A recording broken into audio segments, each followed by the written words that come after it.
Prostitution is often called the world's oldest profession, but the young people featured in our report haven't made a career choice.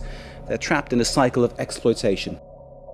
The industry makes over $32 billion in sex trafficking. Tragically, sex trafficking is a growing and lucrative industry around the world. Here, half the women admit to having offered up at least 2 children for money. Half of the kids who are out of school in the world today are rural, who are very poor, and oftentimes are girls. They simply survive.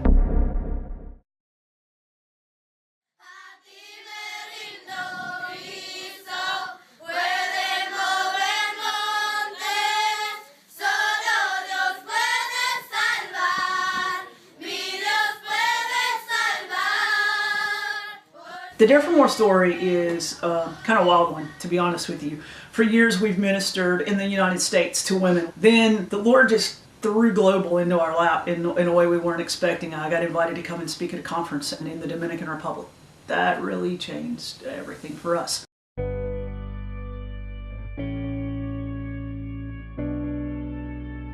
Because we met women there who'd been rescued from trafficking. We met little girls who'd been rescued from trafficking. We met women in great crisis. And on top of that, we were able to sit down around a table with leaders, safe house leaders, rescuers, and hear their stories and hear what was happening. And the thing we heard over and over again was, we need help. We develop partnerships with people that are already on the ground, that have a heart, whether it be a startup and they're just at the very beginning, or whether they're kind of been struggling along with it and they need us to come alongside and help. And we're able to pour in, and we're able to meet those needs that they were dying to have somebody meet, and we're watching God do amazing miracles through that.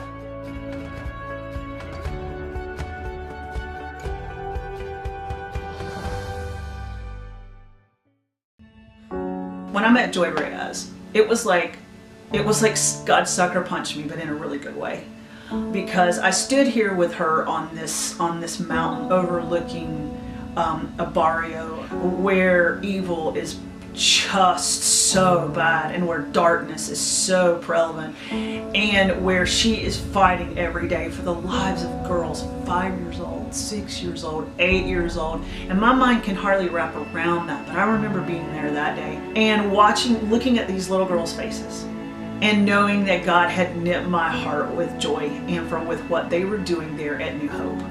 And they were one of our first partners.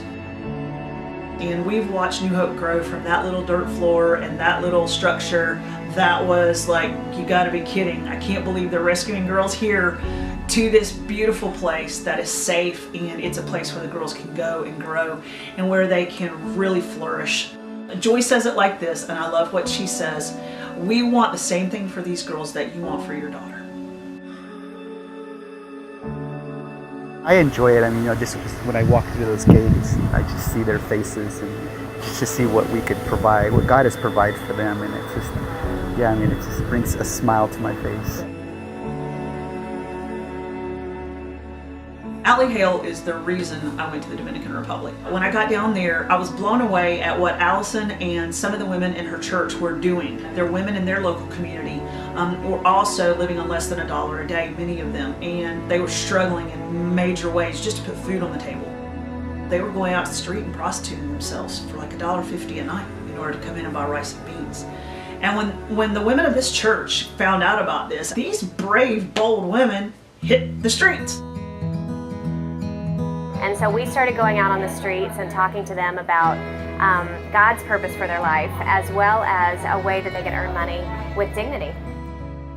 And Allison is incredibly gifted at making jewelry. She's an artist. She has an artist eye. So she took her skill set and she said, we will teach these women how to make jewelry.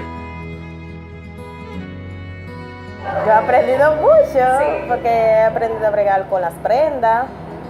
Aprendimos a hacer chancleta con tejido, hacer alfombra, y se aprendió muchas cosas, manicure.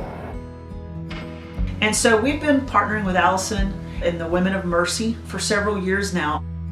Also the Lifehouse girls, those little girls, even some that have been abandoned, some that are parents have died due to crisis points in their life. And so rescuing these little girls really from birth all the way through to they graduate from high school and they're ready to step out onto their own. And Dare for More was such a huge part of that. Recently we were so excited. They needed a larger location. They had grown so much that they needed a bigger place. Their people got behind building the building, and Dare for More Ministries got behind furnishing the house.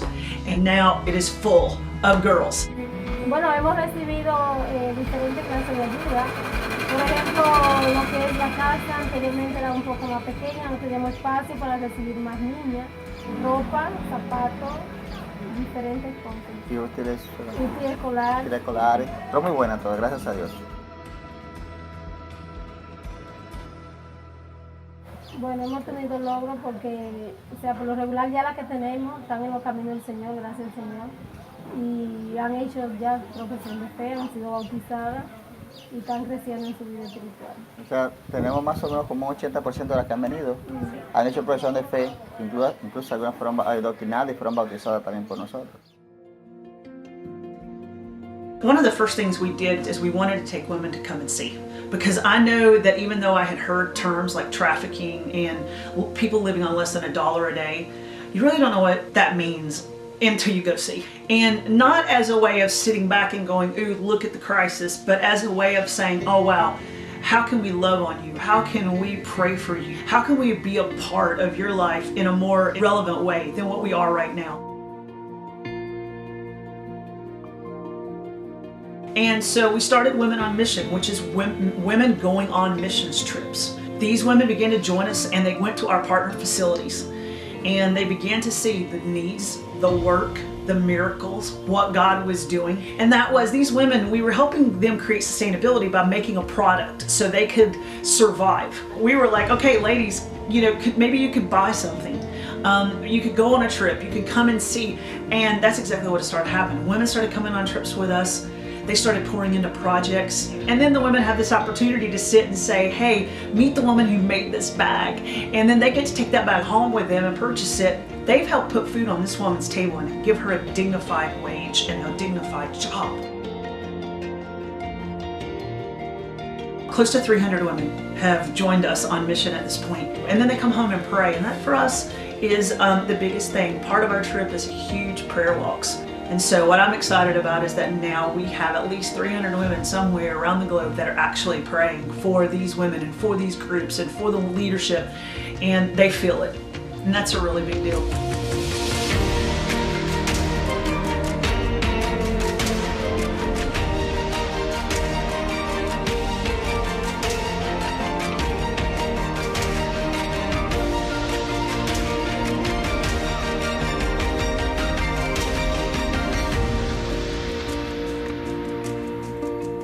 As you've watched this, if you've seen or heard something that you've really connected with in your heart, then we hope that you will connect with us. We need your help at Dare for More. We don't want to do this without you, and we really can't. So I hope you'll join us. Go to our website, dareformore.org, and find out how you can pray, how you can give, and how you can go. And we hope to see you somewhere on a trip with us.